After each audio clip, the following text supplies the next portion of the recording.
syariah, menjaga agama, menjaga jiwa, menjaga akal, menjaga keturunan, menjaga harta. Contoh, kita di hutan 5 menit lagi nggak makan, kita 5 menit nggak makan, 5 menit lagi nggak makan, kita mati kelaparan. Tapi yang tersedia cuma daging babi. Babi haram nggak? Haram. Tapi di saat itu untuk menyelamatkan jiwa dia boleh makan.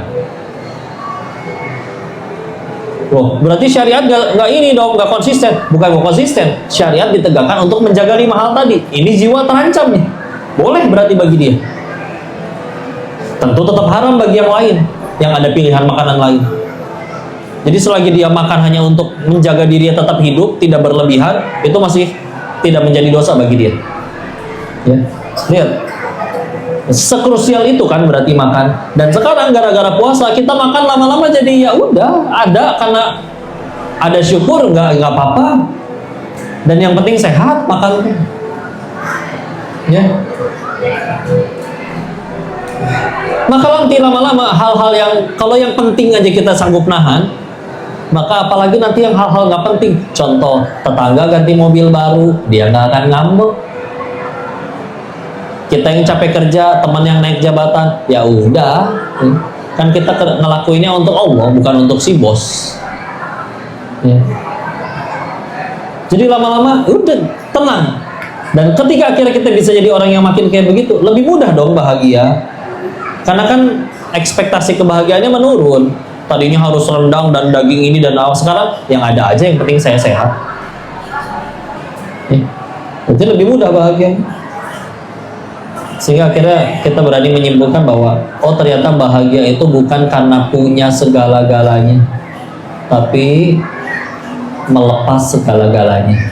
Tinggal Allah sang pemilik segala-galanya aja yang ada di hati. Koruptor bisa beli apapun yang dia mau, dia kaya, tapi cuma satu yang dia nggak punya, Allah di hatinya. Makanya buktinya nyolong terus. Guru ngaji di desa, guru PAUD di desa. Kok masih kenal guru-guru PAUD yang digaji cuma 250.000 perak sebulan? Nggak pernah nyolong tuh. Iya, dia nggak pernah makan, nggak bisa makan di restoran mewah tiap hari, secukupnya. Tapi enggak tuh, dia nggak stres dengan hidupnya, dia ngerasa cukup. Allah bikin hatinya nggak pengen dengan sesuatu yang nggak penting kayak mobil mewah, jam tangan mahal. Lihat jam, lihat handphone dia. Kebayang kalau misalkan ada orang lihat jam harus beli jam tangan dulu yang 11,7 miliar, repot. Di mana-mana bisa. Orang zaman dulu nggak ada jam, ngelihat matahari tahu ini jam berapa. Dulu nggak ada azan, nggak ada jam yang menunjukkan menit dan detik azan, jam dan menit azan. Orang tetap tahu ini waktunya sholat. Ngeliatin matahari, ada caranya. Ya. Ganti bulan tahu, kelihatan, cari hilal, ya zaman dulu tetap bisa, ya sih. Dan kita makin terbiasa yang enaknya terlena, ya. Terlena. Makanya, yuk perhatikan ya. Lihat lama-lama dia jadi manusia yang lebih bahagia karena sudah terbiasa menahan apapun yang wajib aja bisa dia tahan, apalagi yang nggak penting. Sedangkan orang kebanyakan menderita kan kalau mau jujur. Aku lebih capek, tapi dia yang naik jabatan, ngambek. Suami pulang nyampe rumah tahu-tahu dia bentak sama istri. Heh, Pak, lihat tuh tetangga kamu, dia tuh bawahan kamu tahu. Masa mobilnya bagusan dia? Pikir dong, pikir tuh kan, bagus nggak acting saya? Hati-hati, saya ngambilnya dari film azab itu.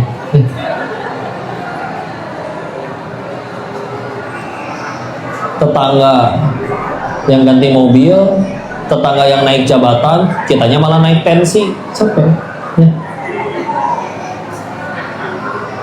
Padahal ujung-ujungnya mati juga. Dan kita meninggal nggak ditanya mobilnya berapa, nggak ditanya mobilnya merek apa, nggak ditanya jabatan tertingginya apa, nggak ditanya saldonya berapa.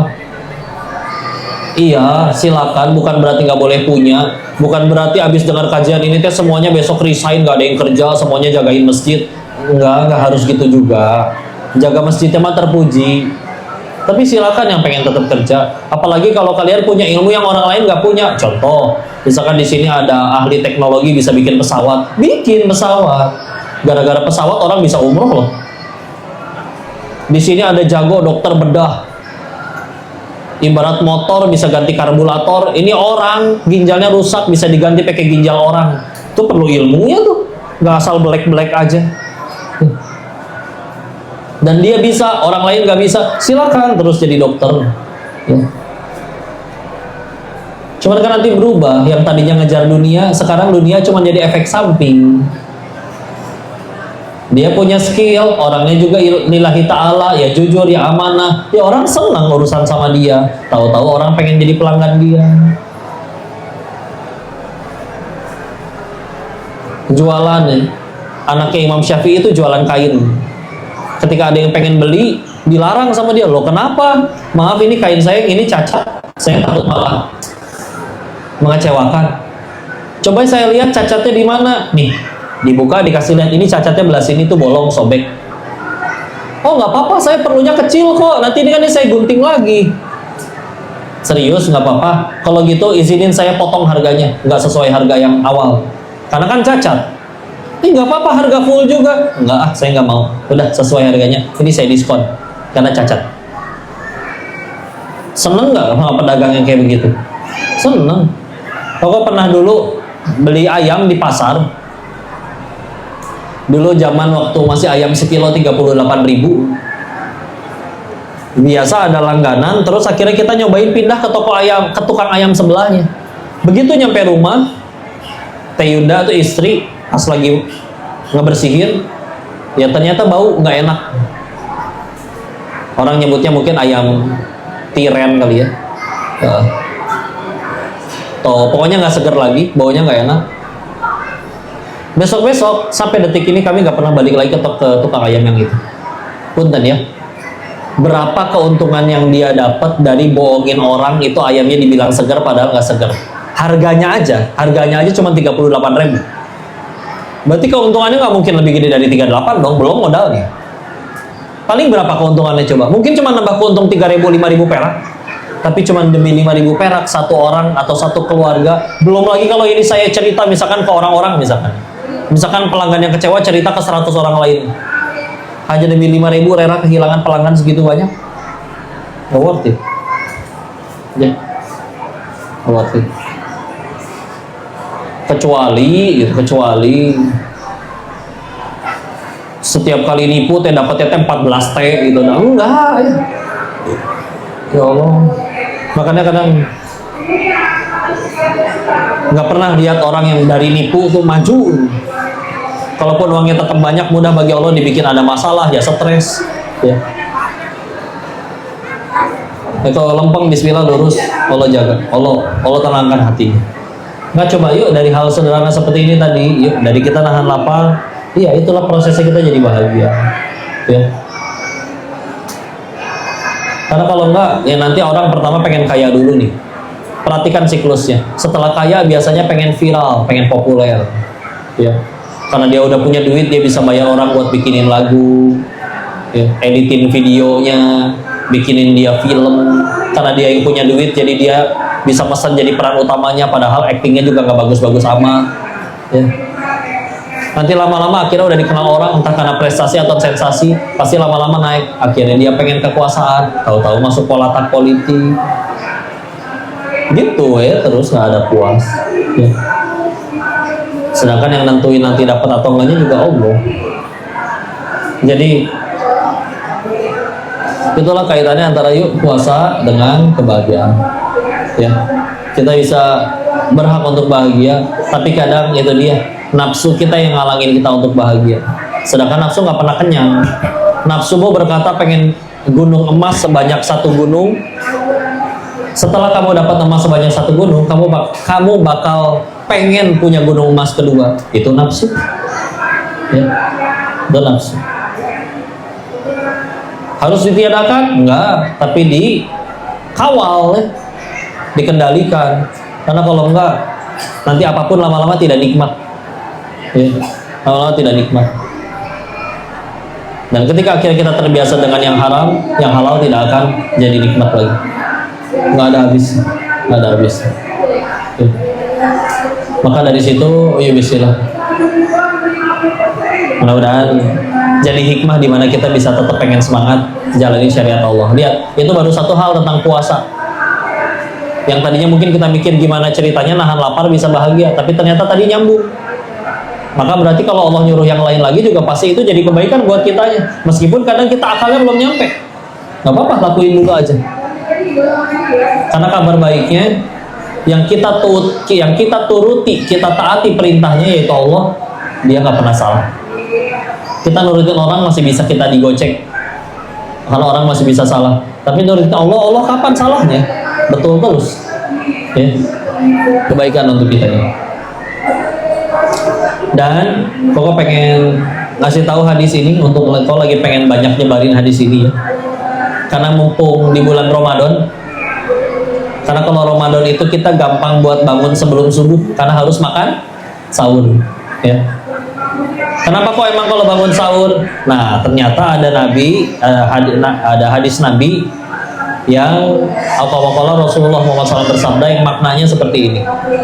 Perhatikan, barang siapa terjaga di malam hari, jadi ibu kebangun nih, pengen pipis kah, digigit nyamuk kah, apapun itu, terjaga kamu di malam hari, lalu dia membaca, Koko bacain dulu, nanti kalau pengen diulang biar hafal boleh, tapi Koko bacain fullnya dulu. Lalu dia terjaga di malam hari, lalu dia membaca La ilaha illallah wahdahu la syarikalah lahul mulku wa lahul hamdu wa huwa ala kulli syai'in qadir. Ditambahkan alhamdulillah wa subhanallah wa la ilaha illallah wallahu akbar wa la haula wa la quwata illa billah. Terus ditutup dengan Allahumma gfirli atau Rabbikfirli. Dua-duanya ada riwayat hadis sahih. Ya. Nanti kita ulang ya kalau pengen hafalin ya. Koko kasih tahu dulu keutamaannya kalau kita ngelakuin itu apa. Ya. Barang siapa terjaga di malam hari terus baca yang tadi, ada terusan hadisnya.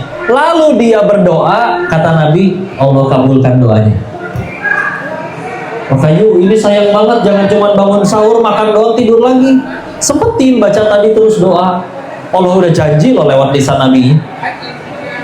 Allah kabulkan doanya. Masih belum beres hadisnya, ada koma, ada lanjutannya lagi. Apa terusannya? Barang siapa berwudu lalu sholat, Allah terima sholatnya.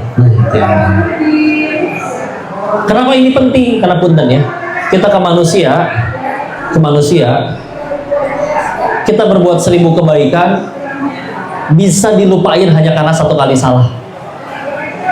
Kamu mah jahat, gak pernah peduli, bla bla bla. Seolah seumur hidup kita selalu jahat, padahal gak mungkin, pasti ada kebaikan.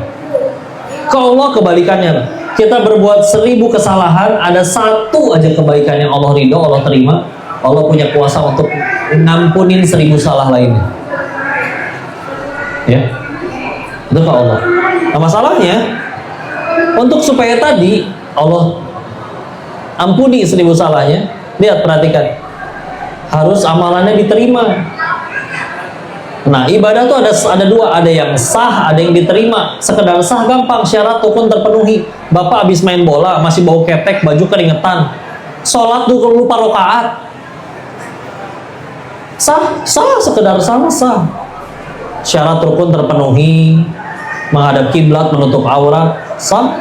Tapi punten, kalau diterima nggak cukup, belum tentu. Gimana cara biar diterima? Niatnya benar, caranya benar. Niat benar kayak gimana? Lulus lillahi ta'ala, hanya untuk mengejar ridhonya Allah. Terus ya, biar caranya benar gimana? Ittiba, mengikuti yang dicontohin Rasul. Maka yuk silakan nih, bismillah nih.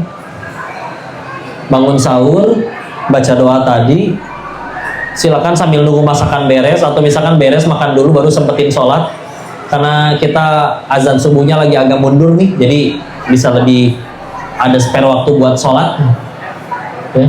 Terus ya udah bismillah, ambil wudhu, sholat, ngomong dalam hati cuman doaan, dan sholatnya juga jangan sambil live TikTok ya, biar khusyuk ya. Udah beriman ya Allah, ini hambamu pulang ya Allah, mengakui segala dosanya, Tapi kalau hamba boleh meminta, ya Allah, terima amal hamba ini. Aku beriman kepada hadis yang disampaikan oleh Nabi. Terima amal soleh hamba ini. Dan tadi coba lihat, perhatikan. Barang siapa terjaga di malam hari lalu baca tadi, terus ambil wudhu, sholat, Allah terima sholatnya. Coba. Kita ke surga pengen. Amalan segini-gininya. Nabi Adam aja diusir dari surga, dosanya 1. Kita pengen ke surga, emang dosanya 1. Berarti yang paling ngalangin kita ke surga dosa sendiri, tapi amalan kurang. Sholat lupa rakaat wae. Zuhur 2:30, asar 5:30 gara-gara nanggung 2 episode lagi. Subuh kadang sekalian duha jam 10.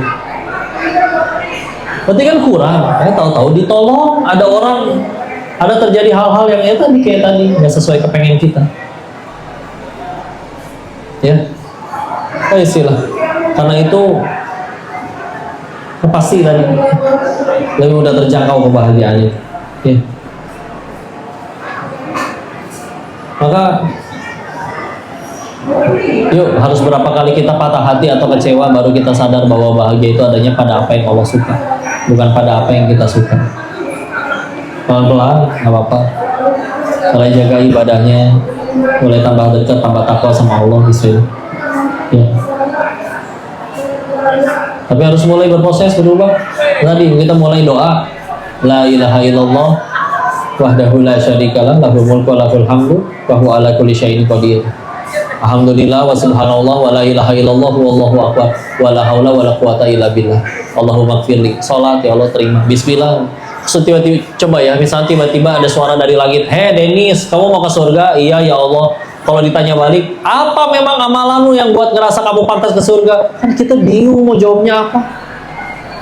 Quran nggak ngerti, bacaan belum sesuai tajwid, misalkan masih salah-salah. Sholat ya gini, tadinya nyari kencing gak ketemu, giliran sholat ingat. Tapi ya Allah, aku beriman kepada apa yang disampaikan Nabi-Mu ya Allah, bahwa Kau akan menerima sholat ini. Gak apa-apa kuliah kulhu juga, gak apa-apa, yang penting sholat. Kan bismillah. Kalau Allah terima sholatnya, oh ini mahal banget. Jadi jangan disia-siakan. Yuk sempetin sebelum waktunya subuh, bangun sahur, sempetin baca doa tadi. Apa kalau mau diulang? La ilaha illallah wahdahu la syarikalah, lahul mulku wa lahul hamdu wa huwa ala kulli syai'in qadir. Alhamdulillah wa subhanallah wa la ilaha illallah wallahu akbar wa la haula wa la quwata illa billah. Allahumma gfirli. Nah, ini kadang dibahas juga. Kenapa nggak pakai yuhyi wa yumit? Karena memang derajat di hadis-hadis yang kau baca tidak pakai yuhyi wa yumit. Terus kenapa alhamdulillah dulu, tidak subhanallah dulu? Biasa subhanallah dulu, boleh, mau subhanallah juga. Ada hadis sahihnya yang menggunakan isi redaksinya subhanallah dulu. Tapi dari sekian banyak hadis tentang tadi, ketika kau ngaji kutubus sittah ya, kitab hadis rujukan yang paling sahih ada 6 kitab: Bukhari, Muslim, Abu Dawud, An-Nasai, At-Tirmizi, Ibnu Majah. 6 riwayat, satu jilidnya bisa satu Bukhari aja bisa berapa jilid kitab ya. Lebih banyak ditemukan yang alhamdulillah dulu daripada subhanallah dulu. Tapi berarti boleh nggak kalau subhanallah dulu? Boleh, selagi ada riwayat sahih ya. Maka silakan, yang paling memudahkan. Tapi lihat, perhatikan faedahnya, keutamanya seperti itu. Sayang kita bangun cuman makan doang tidur lagi, bahkan subuh pun bablas. Sempetin. Ada peluang untuk tadi amalan kita diterima, untuk kita bekal mudah harapan Allah. Bisa jadi, ya Allah, kita nggak sanggup sekuat orang lain, misalkan ibadah segitu banyak, tapi dengan itu kita jadi mawas diri, akhirnya nggak berani sombong, dan akhirnya ngelakuin ibadah lillahi ta'ala di hadapan Allah. Karena emang sekali lagi kita masih bisa jujur sama diri sendiri, ingat dosa, karena tetesan air mata tobatnya seorang pendosa lebih mulia daripada sombongnya seorang ahli ibadah ya. Gitulah cara untuk gapai kebahagiaan. Kalau pengen sisain waktu untuk ngobrol-ngobrol, diskusi, tanya jawab. Kalau orang kalian yang mau ditanyakan, silakan. Kalau nggak ada, nanti Koko yang tanya. Tapi kita sisain waktu ya.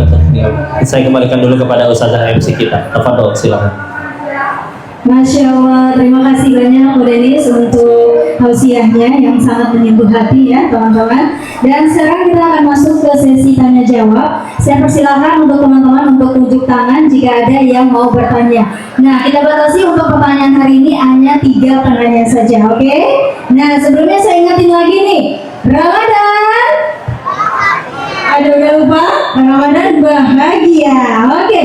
Nah, sekarang saya mau Ya, ini sekarang satu udah di pertanyaan Depok. dulu. Boleh tunjuk tangan teman-teman? Kalian masih di Oke, Meja Fest. Mbaknya, Ada siapa? silakan Mbak. Jadwalnya Apakah siapa kita lagi? ada mikrofon lagi? Boleh minta tolong Mas. Oke.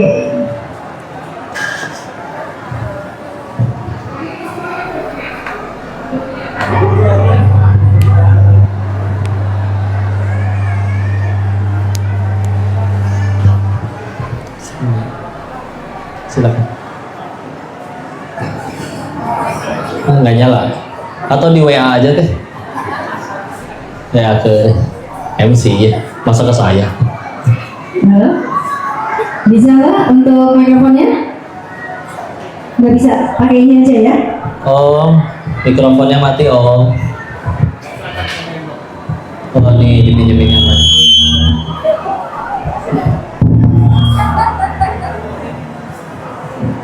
Oke, Assalamualaikum warahmatullahi wabarakatuh. Waalaikumsalam warahmatullahi wabarakatuh. Saya mau bertanya kalau ini tadi kan Ya. kita cerita mengenai puasa dan kebahagiaan ya, sedikit tadi. Ya.